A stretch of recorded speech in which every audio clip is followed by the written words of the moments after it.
Ask anyone over 70 what supper tasted like when they were small, and watch their face change.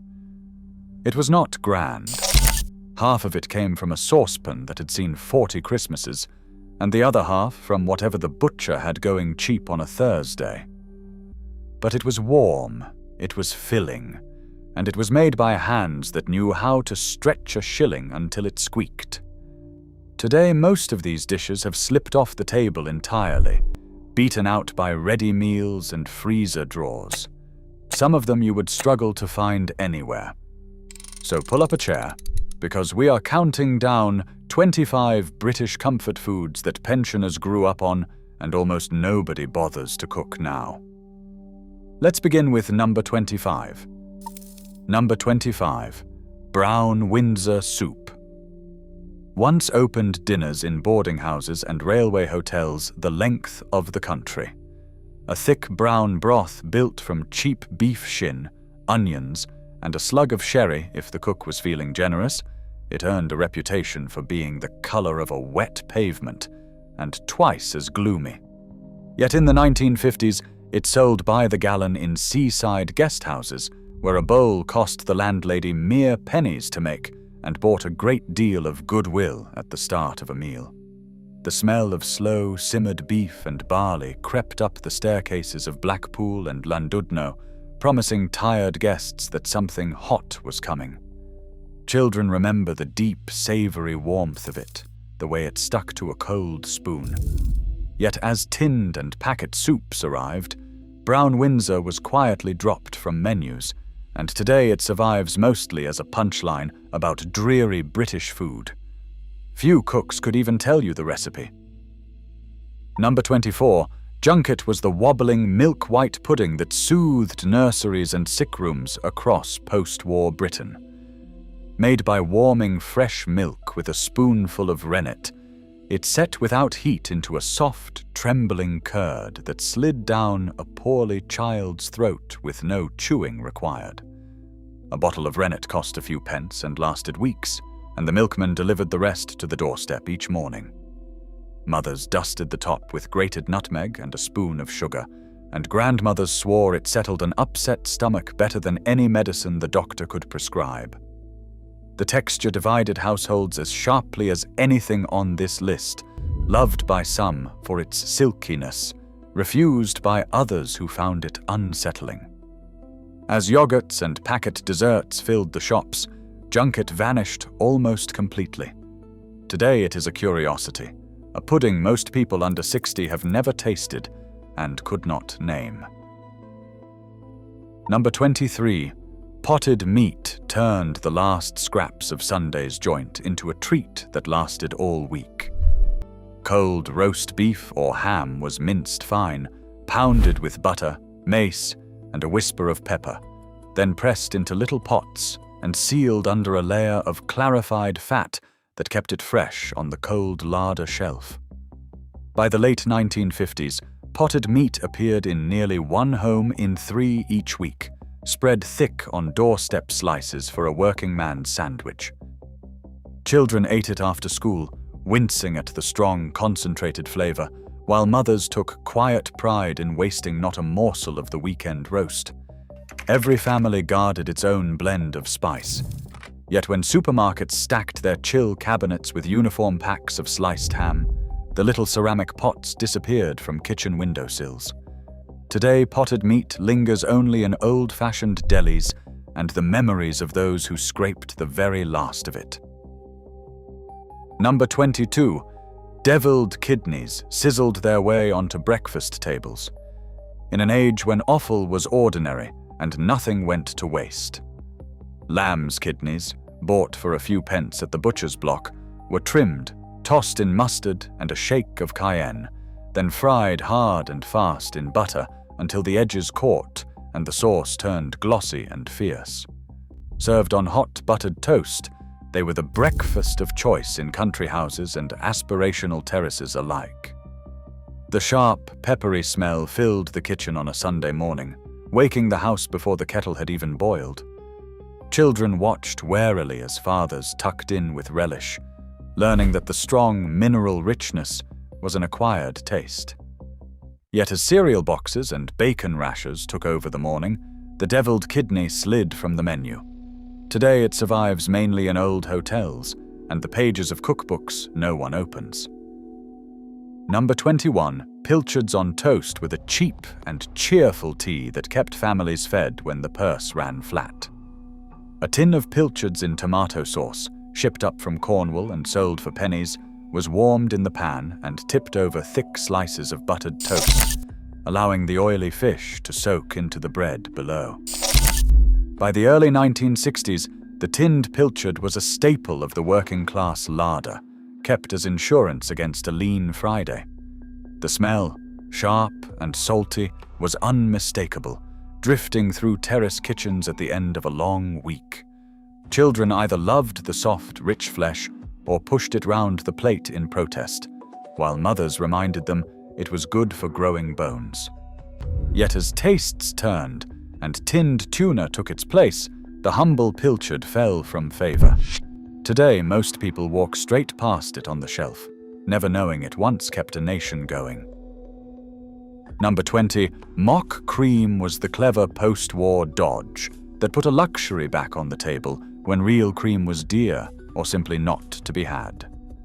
Mothers beat softened butter with sugar, then dribbled in warm milk a spoonful at a time, whipping until the mixture turned pale, light, and almost convincing. A few ounces of butter went a very long way, far cheaper than the precious dairy cream that spoiled in 2 days. Spooned onto a sponge cake or a bowl of tinned peaches, mock cream looked like indulgence and tasted close enough to fool a hungry child. Women swapped the knack at the Women's Institute, each insisting her method gave the smoothest result. The smell of beaten sugar and butter meant a birthday or a visitor was due. Yet as squirty cream and cheap dairy arrived, mock cream was forgotten. Today the trick has all but died, a small piece of make-do wisdom lost. Number 19. Faggots and peas carried the taste of thrift from the Black Country to tables across the Midlands. Butchers minced pig's liver, heart and belly with onions, breadcrumbs, and a heavy hand of sage. Rolled the mixture into balls, wrapped them in caul fat, and baked them until the kitchen filled with a rich, herbal steam. Served with mushy peas and a flood of thick onion gravy, a plate of faggots stretched a shilling into a feast. By the late 1950s, shops across the Midlands steamed with them, counters crowded with workers after a hot, filling supper. Children watched mothers ladle the gravy until every pea was drowned, while fathers claimed the crispest faggot from the dish. Yet the shrink-wrapped versions that later appeared on supermarket shelves were bland and uniform, stripped of the seasoning that made the originals beloved. As independent butchers closed, the proper faggot faded from everyday life. Number 18. Semolina pudding was the gentle, soothing supper that ended 1,000 school dinners and family teas. Coarse semolina was simmered slowly in sweetened milk until it thickened into a soft, comforting porridge, then ladled into bowls with a dollop of jam stirred through the middle like a streak of red blood. A bag of semolina cost almost nothing and fed the whole family twice over. The smell of warm milk and vanilla drifted from the stove on cold evenings, promising comfort after a day in the wind. Children either adored its silky warmth or shuddered at the texture, depending entirely on whether the cook had got it lump-free. The blob of jam was the whole point, swirled in at the table to a chorus of delight. Yet as packet desserts and chilled puddings took over, semolina slipped away. Today it is remembered mostly with a groan or a fond sigh, but rarely cooked. Number 17. Tapioca pudding earned the cruelest nickname in the British nursery, frog spawn. Made from little pearls of tapioca simmered in sweetened milk until they swelled and turned translucent, it was a cheap, filling dessert that schools and mothers leaned on heavily through the lean years. A box of tapioca pearls cost pennies and stretched across a dozen puddings. The smell was the same warm milk and nutmeg of its semolina cousin, but the look of it, those glistening beads suspended in creamy milk, divided children more sharply than almost any food on this list. Some spooned it down gratefully on a cold day, while others swore they could feel each pearl pop and refused to touch it. Diaries from the era recall the silent standoffs at the school dinner table.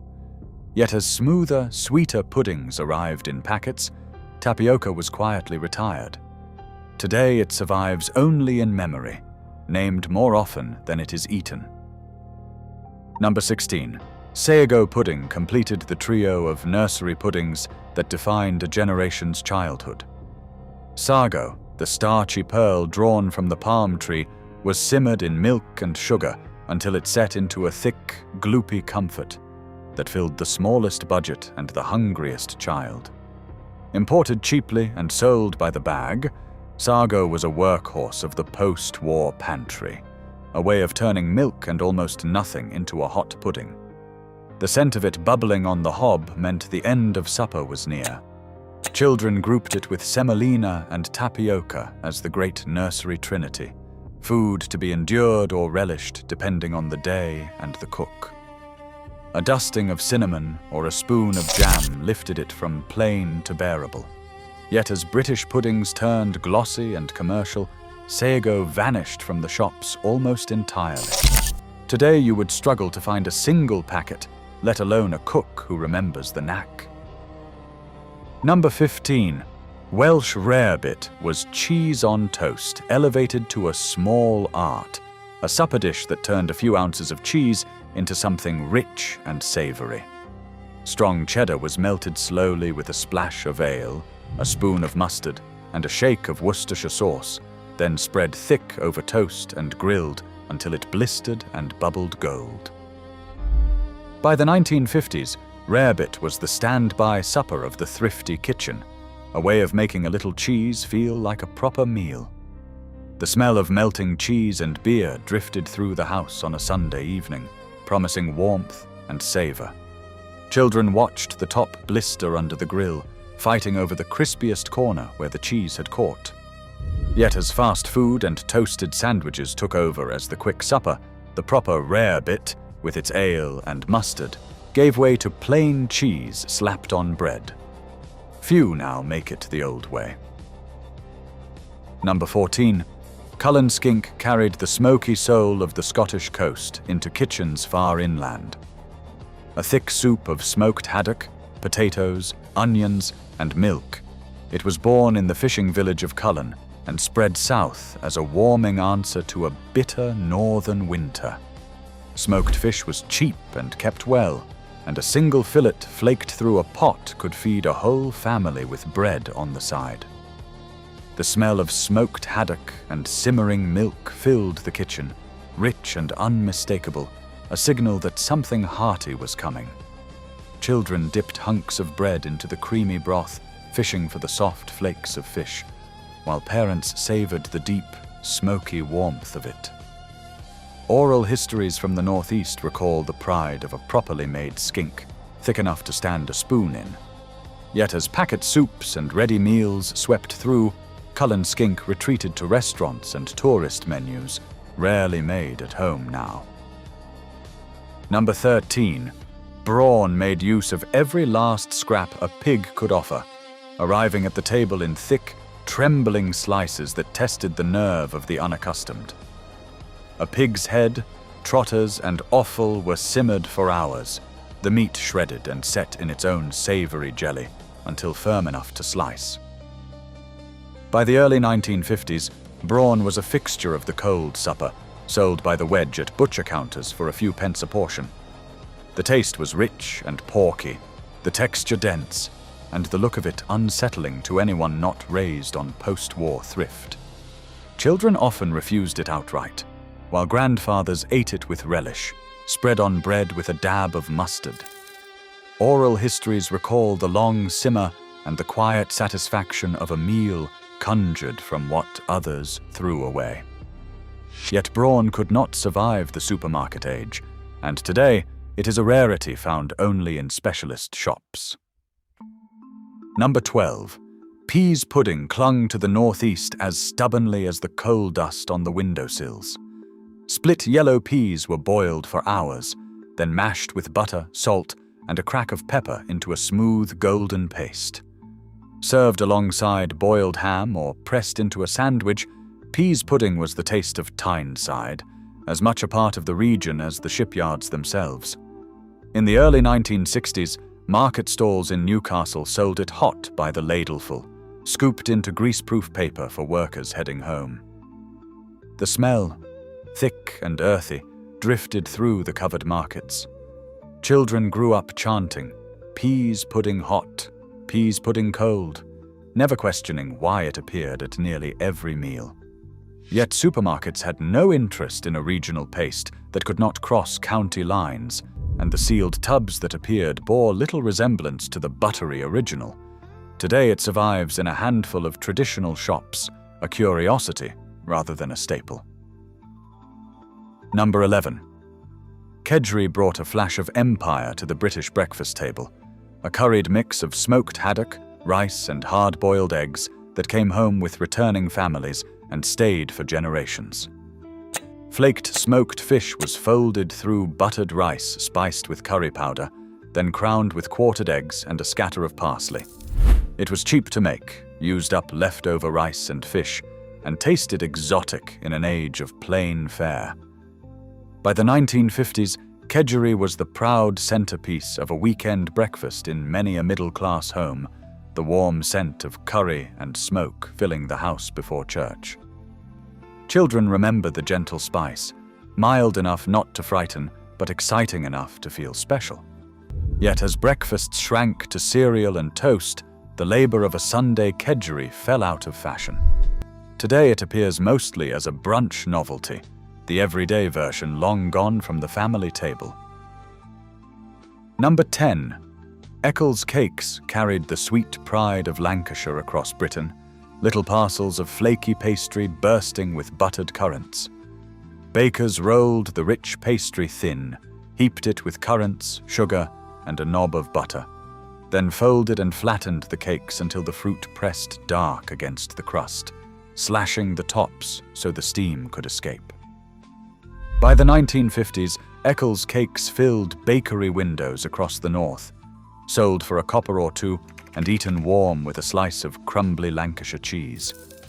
The smell of buttery pastry and caramelizing currants drifted from the ovens, drawing children to press their noses to the glass.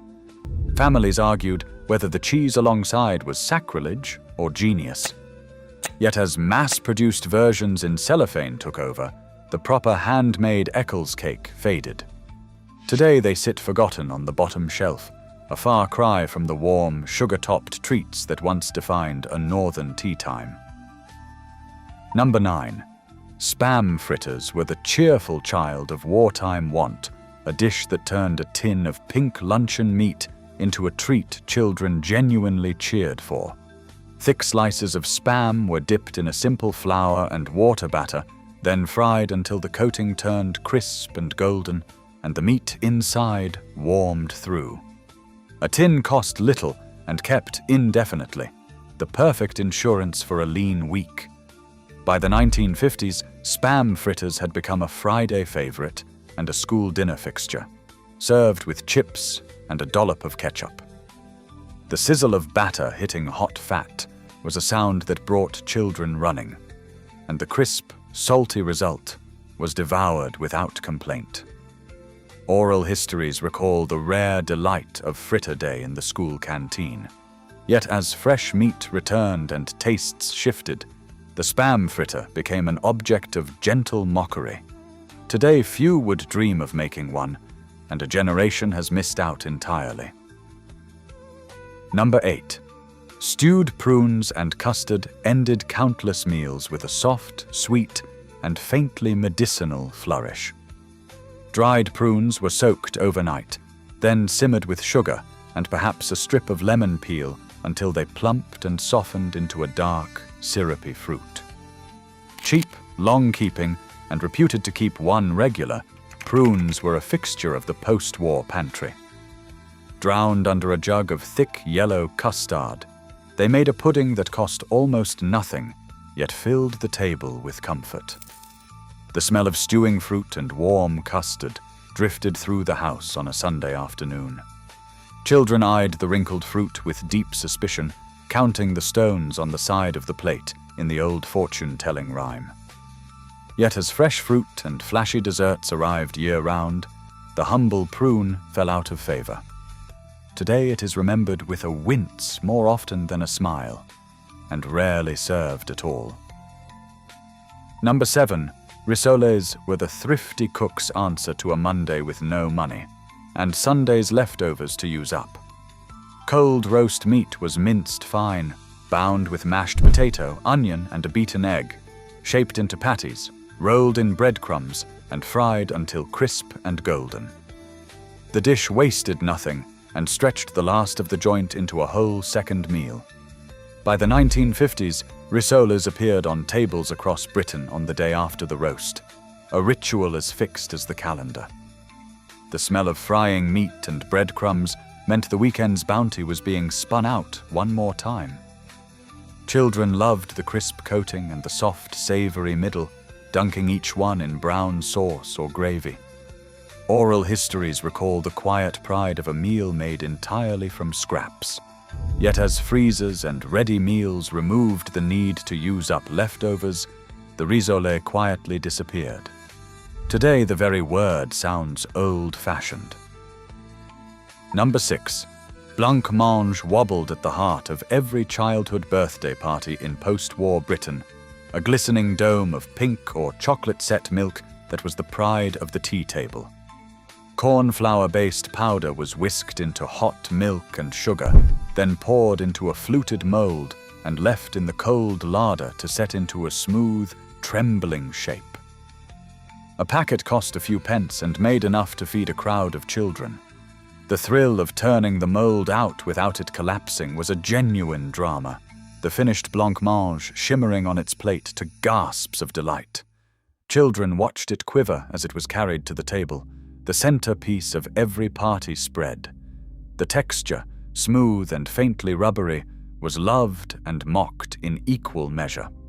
Yet as bright commercial desserts and ice creams took over the party table, the homemade blancmange melted away. Today, most children have never seen one wobble. Number 5. Liver and bacon divided the British table as sharply as any dish. A cheap and iron-rich supper that mothers insisted upon and children dreaded. Slices of lamb or pig's liver were fried fast in a hot pan, smothered in soft caramelized onions and crisp bacon, then served with mashed potato and a pool of thick gravy. Liver cost a fraction of the price of steak, making it the affordable answer to a nation hungry for meat. The trick was speed, for a minute too long turned the liver tough and bitter. The strong metallic smell filled the kitchen, and children wrinkled their noses while parents demanded clean plates, knowing the goodness it carried. Oral histories recall the weekly liver supper, the sizzle of the pan, and the squabble over the crispiest onions. Yet as tastes changed and offal fell from fashion, liver and bacon faded to a nostalgic curiosity, served now only by those who remember its worth. Number 4. Queen of Puddings crowned the tea-time table as the most elegant thing a thrifty cook could conjure from a few simple scraps. A base of breadcrumbs soaked in warm vanilla-scented milk and egg yolks was baked until set, spread with a layer of red jam, then topped with a cloud of meringue made from the leftover whites and baked until golden. Nothing was wasted, every part of the egg pressed into service.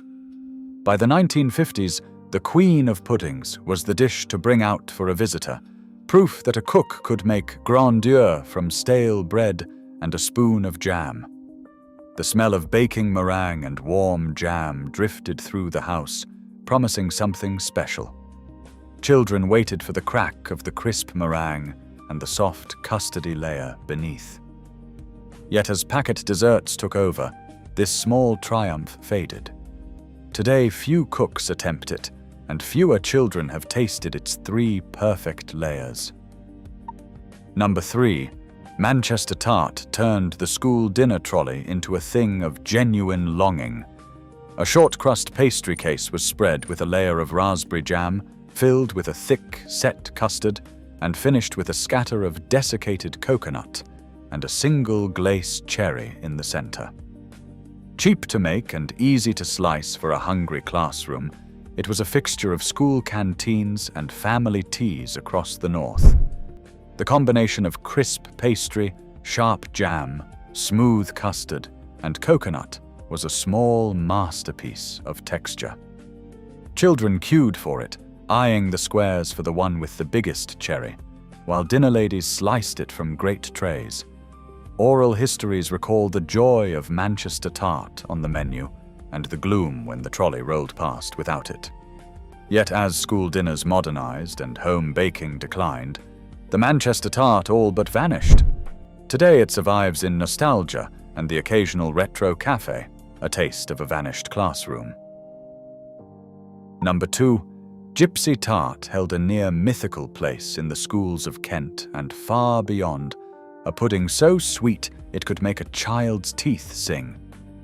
The filling was almost absurdly simple: evaporated milk and dark muscovado sugar whisked together for a full 10 minutes until pale and frothy, then poured into a pastry case and baked just briefly so it set into a soft, sticky, toffee-colored cloud. Made from 2 cheap store-cupboard tins, it cost next to nothing and fed a whole class. The smell of caramelizing sugar drifted from the kitchens, and children counted the days until it appeared on the menu. The first forkful was pure, intense sweetness, the filling clinging to the spoon. Oral histories from Kent recall gypsy tart as the undisputed king of school puddings, the one dish nobody ever left. Yet as school menus changed and sugar fell from grace, the gypsy tart slipped away. Today it survives mostly in the fierce memories of those lucky enough to have eaten it. And finally, in first place, bread pudding crowned the British kitchen as the ultimate triumph of thrift over waste, a dense, spiced, fruity slab conjured entirely from the loaf that was too stale to eat. Housewives soaked the dry crusts and ends in milk until soft, then mashed them with dried fruit, sugar, suet or butter, a heavy dose of mixed spice, and an egg to bind, before baking the lot in a battered tin until the top caramelized dark and the inside turned rich and heavy. Nothing was bought specially. Every ingredient was already in the larder, and the stale bread that might otherwise have gone to the birds became the most comforting pudding of the week. By the 1950s, bread pudding was the Saturday standby in homes across the country, cut into thick squares and eaten warm or cold, in the hand or on a plate with custard. The smell of cinnamon, nutmeg, and dried fruit filled the kitchen and pulled children in from the street. Oral histories recall the weight of a proper slice, dense enough to keep a child going till tea time, and the fierce family debates over how much fruit was correct. It was the taste of a mother who refused to waste a single crumb, of a generation who turned hardship into something genuinely delicious. Yet as fresh bread became cheap and waste became normal, the reason to make bread pudding quietly disappeared. Today, most people throw their stale loaves away without a second thought, and the dense, spiced pudding that once defined a British weekend has all but vanished from the table. There they are, 25 comfort foods that fed and warmed a generation and have nearly slipped from memory. Which one did your nan make best, and which would you bring back tomorrow? Tell me in the comments. And if this stirred a memory, give it a like and subscribe for more.